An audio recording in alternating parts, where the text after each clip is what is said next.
बिस्मिल्लाहिर्रहमानिर्रहीम अस्सलाम वालेकुम। क्वेश्चन नंबर 22 में कोई ज़्यादा मुश्किल चीज़ नहीं है, सिर्फ इसमें जो एक थोड़ा रूटीन से हट की चीज़ है वो ये कि चार रजिस्टर्ड पर्सन्स हैं, ए बी सी और डी।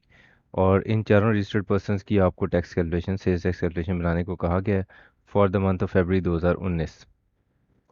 सो इसमें अ, जो ट्रिकी एरिया है वो सिर्फ यही है कि आपको चार कैलकुलेशंस बनानी पड़ेंगी। मतलब ये कि जो मैं क्वेश्चन का अपना सोल्यूशन बनाऊंगा उसमें जो मैं अपनी जो कैलकुलेशन बनाता हूँ सेल्स टैक्स की, वो ए के लिए अलहदा बनानी होगी, मुझे बी के लिए अलहदा बनानी होगी, सी के लिए अलहदा बनानी होगी और डी के लिए अलहदा बनानी होगी। So that's the only new thing in this question. सवाल को देख लेते हैं इसमें क्या कुछ है और उस इंफॉर्मेशन को ट्रैक डाउन कर लेते हैं अपनी सोल्यूशन के ऊपर कि हम इसको किस तरह से इसको आई मीन डील करेंगे इस सवाल को। So question number 22। अच्छा जी, taxable supplies from registered person. तो ये परचेजेस हैं 15 लाख, 15 लाख। दो आइटम दिए गए हैं, ए और बी ने परचेज़ किया 15-15 लाख की। तो मैं इसको इंकॉर्पोरेट कर लेता हूँ अपने सोल्यूशन में। 15-15 लाख की दो परचेजेस हैं, सो 15 लाख की परचेज़ मिस्टर ए के हिसाब में भी और 15 लाख की परचेज़ मिस्टर बी के रिटर्न में भी हमने एंटर कर दिया।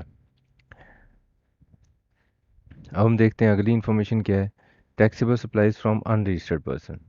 अनरजिस्टर्ड पर्सन तो सेल्स टैक्स चार्ज करने के काबिल ही नहीं होता, तो इसलिए इसका कोई मेरी कैलकुलेशन में रोल नहीं है। Fixed assets machinery from registered supplier जो कि 2.5 मिलियन की है, ये डी ने परचेज़ की है, तो डी की कैलकुलेशन में मशीनरी को मेंशन कर लेते हैं and that's it.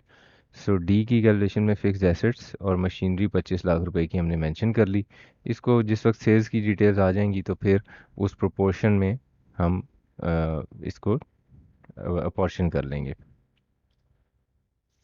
Next is supplies. Sales का इन्फॉर्मेशन क्या है जी, taxable supplies to registered persons. Registered person को जो आपने सेल किया है वो बताया गया है 12 लाख रुपए, 10 लाख रुपए और 10 लाख रुपए। बी के केस में कोई नहीं है, तो रजिस्टर्ड पर्सन को जो सेल की 12 लाख, 10 लाख और 10 लाख वो मेंशन कर लेते हैं।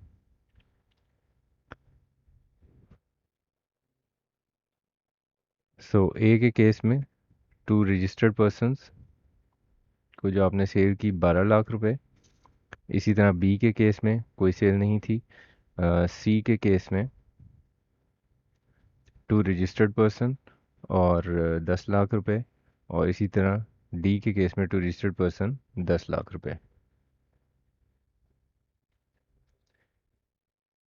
अच्छा जी, नेक्स्ट इन्फॉर्मेशन देखें सवाल में सेल्स का क्या है। Exempt supplies. Exempt supplies to registered persons 3 lakh और 8 लाख। सो एग्जेम्प्ट सप्लाईज हैं, आपने कोई इसके ऊपर आउटपुट टैक्स तो चार्ज नहीं करना होता। 3 लाख और 8 लाख, सो ये एग्जाम सप्लाईज मैंने मेंशन कर दी 3 लाख की और 8 लाख की। इसको इसलिए मेंशन करना होता है क्योंकि फिर जो इनपुट टैक्स है उसको अपॉर्शन करते हुए इस फिगर की ज़रूरत पड़ती है हमें कि एक्चुअली सेल कितनी थी। Taxable supplies to unregistered persons, इसमें सिर्फ 8 लाख का फिगर है जो सिर्फ सी ने किया है सेल, 8 लाख रुपए का। तो मैं सी के इन्फॉर्मेशन में इसको एंटर कर लेता हूँ। सी के इन्फॉर्मेशन में मैंने एंटर कर लिया 8 लाख रुपए। इसके ऊपर 17% सेल्स टैक्स भी चार्ज होगा और 3% फर्दर टैक्स भी चार्ज होगा। Next information is about zero rated supplies जो कि 3 लाख हैं ए के केस में और 18 लाख हैं बी के केस में। 3 लाख और 18 लाख। सो ये भी हम अपने सोल्यूशन में मेंशन कर लेते हैं। ज़ीरो रेटेड सप्लाईज 3 लाख और 18 लाख। सो 3 लाख रुपए ज़ीरो रेटेड ए के केस में और 18 लाख रुपए ज़ीरो रेटेड बी के केस में।